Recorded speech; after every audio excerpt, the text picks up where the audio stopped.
Assalamualaikum warahmatullahi wabarakatuh. Salam sejahtera buat kita semua. Pada pertemuan kali ini, kami dari kelompok 4 akan membahas tentang elektrokimia. Sebelumnya, perkenalkan anggota-anggota dari kelompok kami.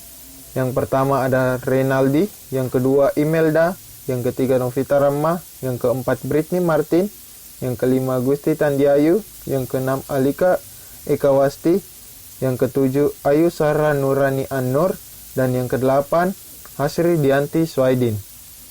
Pada slide pertama akan dijelaskan oleh Gusti Tandiayu. Elektrokimia. Elektrokimia terdiri dari dua suku kata, yaitu elektro dan kimia.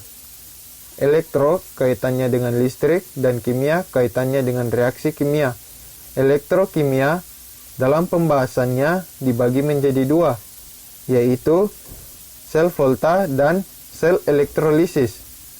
Pada sel volta dan sel elektrolisis memiliki perbedaan, di mana pada sel volta energi kimia yang terjadi atau reaksi kimia yang terjadi akan menghasilkan energi listrik, sedangkan pada sel elektrolisis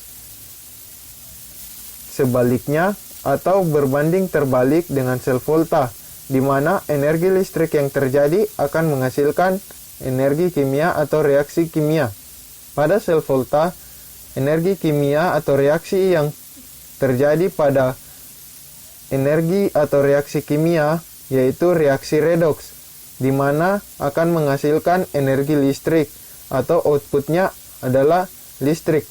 Contohnya seperti aki dan baterai. Sedangkan pada sel elektrolisis, contohnya yaitu penyepuhan atau pelapisan logam pada sendok. Materi selanjutnya akan dibawakan oleh Britney Martin. Baik, saya akan menjelaskan perbedaan sel volta dan sel elektrolisis.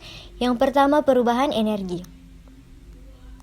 Perubahan energi, sel volta merubah energi kimia menjadi energi listrik. Sebaliknya, sel elektrolisis merubah energi listrik menjadi energi kimia. Yang kedua, terjadinya reaksi redoks. Pada sel volta, reaksi redoks terjadi secara spontan begitu batang logam dimasukkan ke dalam sel. Sebaliknya, pada sel elektrolisis, reaksi redoks hanya terjadi ketika arus listrik dilewatkan ke sel ini. Yang ketiga, pembagian sel.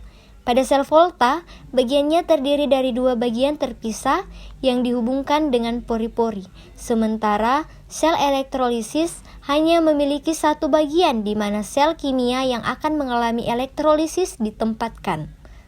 Yang keempat, sifat anoda dan katoda. Pada sel volta, anoda bersifat negatif dan katoda bersifat positif. Pada sel volta, reaksi yang terjadi. Hal sebaliknya terjadi pada sel elektrolisis. Pada sel elektrolisis, anoda bersifat positif dan katoda bersifat negatif. Yang kelima, sumber elektron.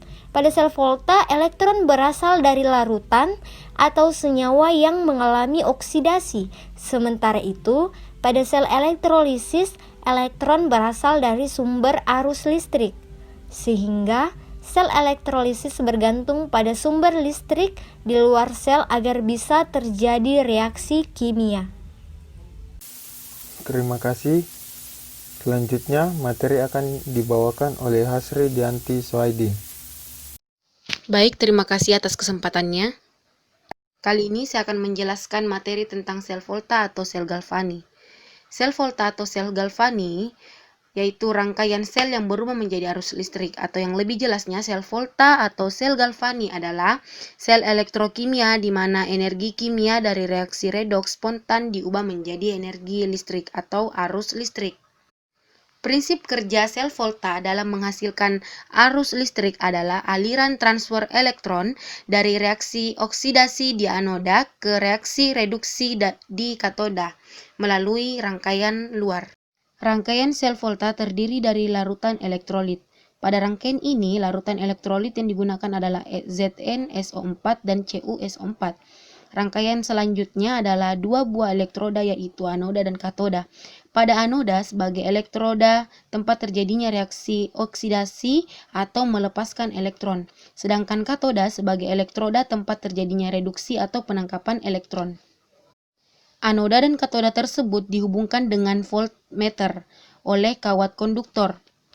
Yang selanjutnya adalah ada jembatan garam. Jembatan garam di sini berfungsi untuk menjaga kenetralan listrik pada larutan.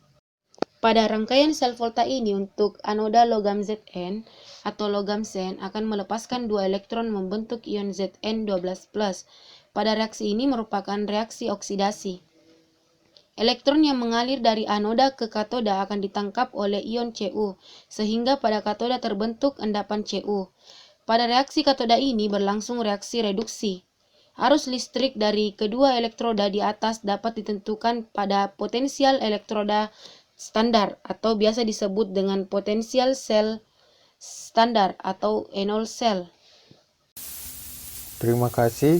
Selanjutnya materi akan dibawakan oleh Imelda. Baik, terima kasih. Nah, pada kesempatan kali ini saya akan membahas potensial sel standar. Potensial sel standar atau enol sel.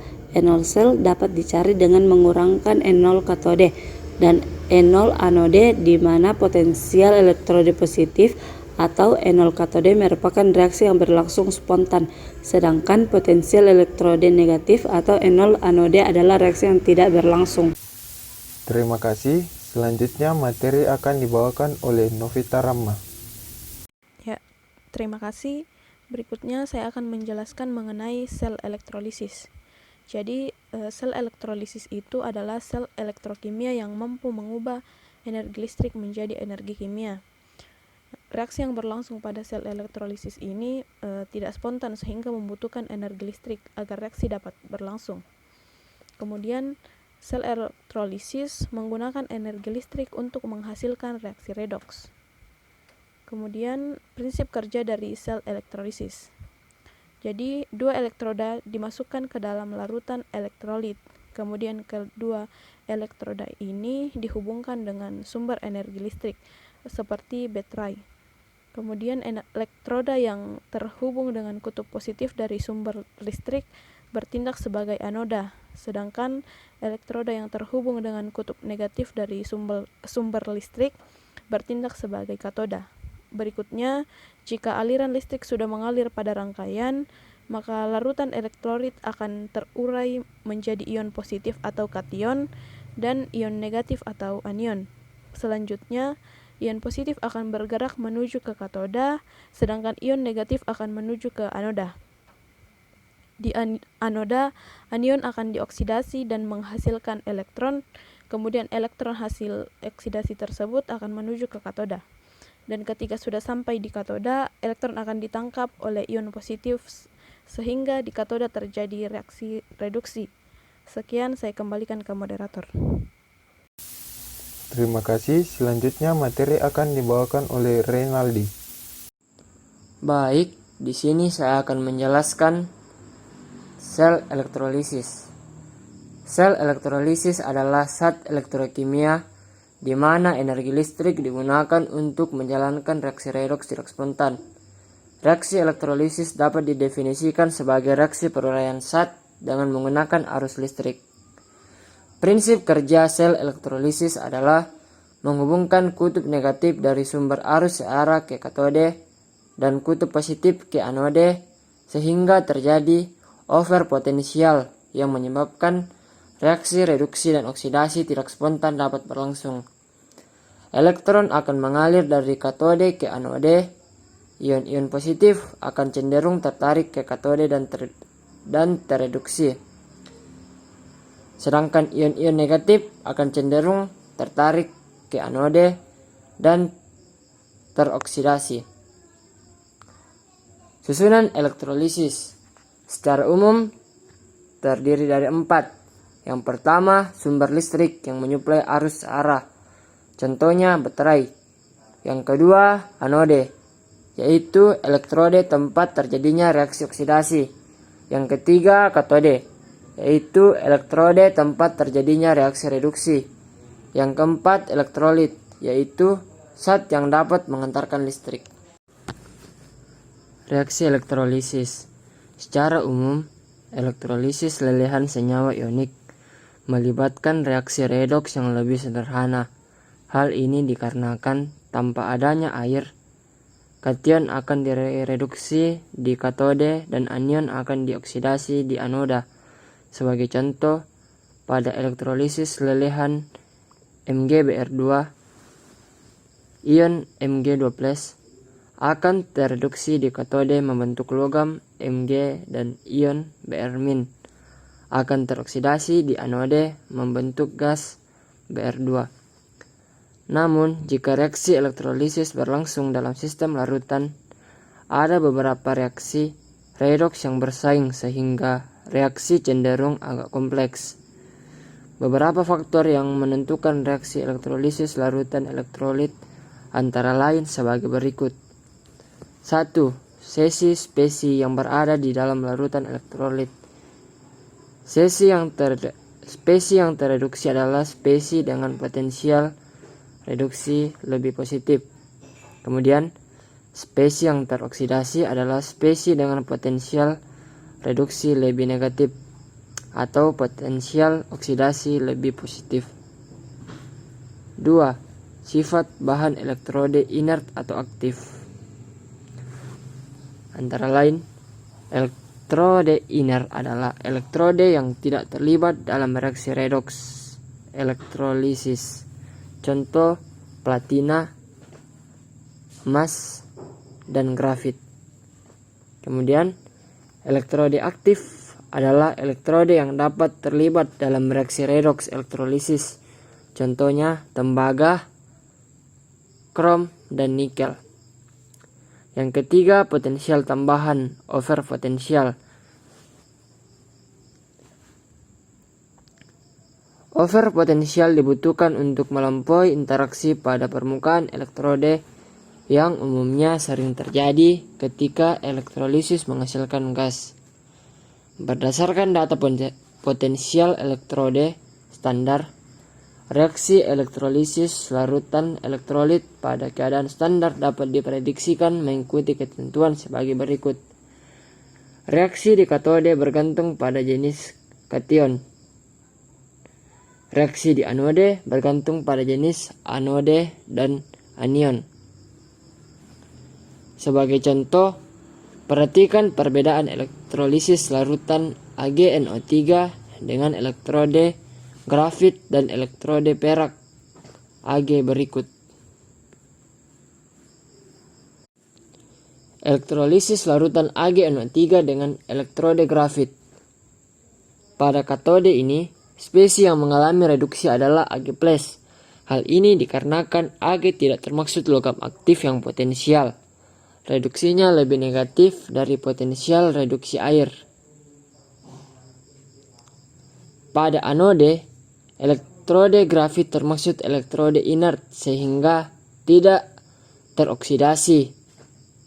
Spasi NO3- merupakan sisa asam oksi yang sukar teroksidasi, akibatnya air yang akan teroksidasi. Contoh yang kedua, elektrolisis larutan AgNO3 dengan elektrode perak. Pada katode, spesi yang mengalami reduksi adalah Ag+. Spesi yang tereduksi di katode tidak bergantung pada elektrode yang digunakan, namun hanya bergantung pada jenis kation larutan elektrolit. Pada anode, elektrode Ag tidak termaksud elektrode inert, sehingga akan teroksidasi. Terima kasih. Selanjutnya materi akan dibawakan oleh Alika Ekawasti. Baik, terima kasih. Saya Alika Ekawasti akan menjelaskan materi pada poin hukum Faraday.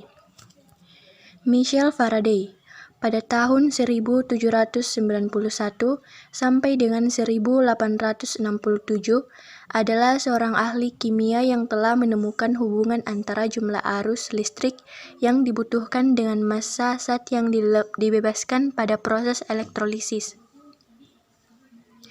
Faraday menemukan beberapa kaidah perhitungan elektrolisis yang dikenal dengan hukum Faraday. Bunyi hukum Faraday adalah sebagai berikut. Yang pertama, jumlah zat yang dihasilkan pada elektrode berbanding lurus dengan jumlah arus listrik yang melalui elektrolisis. Yang kedua, jika arus listrik yang sama dilewatkan pada beberapa sel elektrolisis, maka berat zat yang dihasilkan masing-masing sel berbanding lurus dengan berat ekuivalen zat itu. Itulah bunyi dari hukum Faraday 1 dan 2. Kemudian dijelaskan. Nama misal Faraday diabadikan dengan memberikan nama salah satu satuan dalam perhitungan elektrolisis, yaitu Faraday, atau disimbolkan dengan huruf F yang didefinisikan. 1 Faraday atau 1 F adalah jumlah listrik yang terdiri atas 1 mol elektron atau 6,0221367 kali 10 pangkat 23 butir elektron. Karena 1 butir elektron sama dengan 1,60217733 kali 10 pangkat minus 19 kolom, maka 1 Faraday setara dengan muatan sebesar 6,0221367 kali 10 pangkat 23 dikali 1,60217733 kali 10 pangkat minus 19 kolom.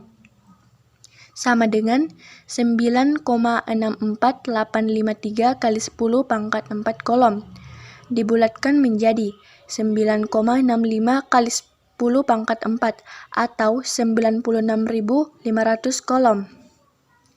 Jadi, dapat disimpulkan 1 Faraday atau 1 F sama dengan 1 mol elektron sama dengan 96.500 kolom.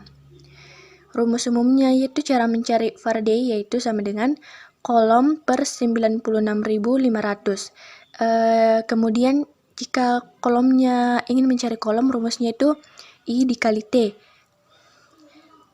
di mana F itu merupakan jumlah listrik dalam Faraday dan I itu merupakan kuat arus dalam satuan ampere dan T itu merupakan waktu dalam satuan detik atau sekon. Hukum Faraday 1 secara matematis dapat dirumuskan sebagai berikut. W sama dengan E dikali I dikali T per 96.500. Atau jika diketahui nilai F-nya, maka langsung saja E dikali dengan F, di mana W itu merupakan massa zat yang dihasilkan dalam satuan gram, dan E itu merupakan massa ekuivalen, di mana rumus mencari massa ekuivalen yaitu AR atau MR per valensi. Kemudian, hukum Faraday 2 secara matematis dapat dirumuskan sebagai berikut. W1 per E1 sama dengan W2 per E2, di mana W1 itu merupakan massa zat yang dihasilkan untuk elektrolisis pertama. W2 adalah massa zat yang dihasilkan untuk elektrolisis kedua. E1 merupakan massa ekuivalen elektrolisis pertama dan E2 merupakan massa ekuivalen elektrolisis kedua. Baik, sekian dari saya kembalikan kepada moderator. Terima kasih. Selanjutnya materi akan dibawakan oleh Ayu Sahra. Terima kasih atas kesempatan yang telah diberikan kepada saya. Contoh soal, jika arus 10 ampere dialirkan melalui larutan AgNO3 selama 2 jam, berapa berat perak Ag sama dengan 108 yang terbentuk di katode? Diketahui, kuat arus listrik atau I sama dengan 10 ampere, waktu percobaan atau T sama dengan 2 jam, massa atom relatif perak AR/Ag sama dengan 108, bilangan Faraday 96.500. Yang ditanyakan adalah massa endapan perak. Penyelesaian. Massa ekuivalen Ag sama dengan 108 per 1 sama dengan 108, di mana 108 adalah AR dari Ag dan 1 adalah valensi. T atau waktu sama dengan 2 dikali 3600 sama dengan 7200 detik, di mana 3600 detik ini didapat dari 1 jam yang diubah ke detik. Massa zat yang dihasilkan sama dengan massa ekuivalen dikali ampere dikali waktu per 96.500 sama dengan 108 dikali 10 dikali 7.200 per 96.500 sama dengan 80,58. Jadi, berat perak yang terbentuk di katode adalah 80,85 gram yang dibulatkan menjadi 80,6 gram. Sekian, saya kembalikan ke moderator. Itulah hasil presentasi dari kelompok kami. Kurang dan lebihnya mohon dimaafkan. Sekian dan terima kasih. Wabillahi taufiq wal hidayah. Wassalamualaikum warahmatullahi wabarakatuh.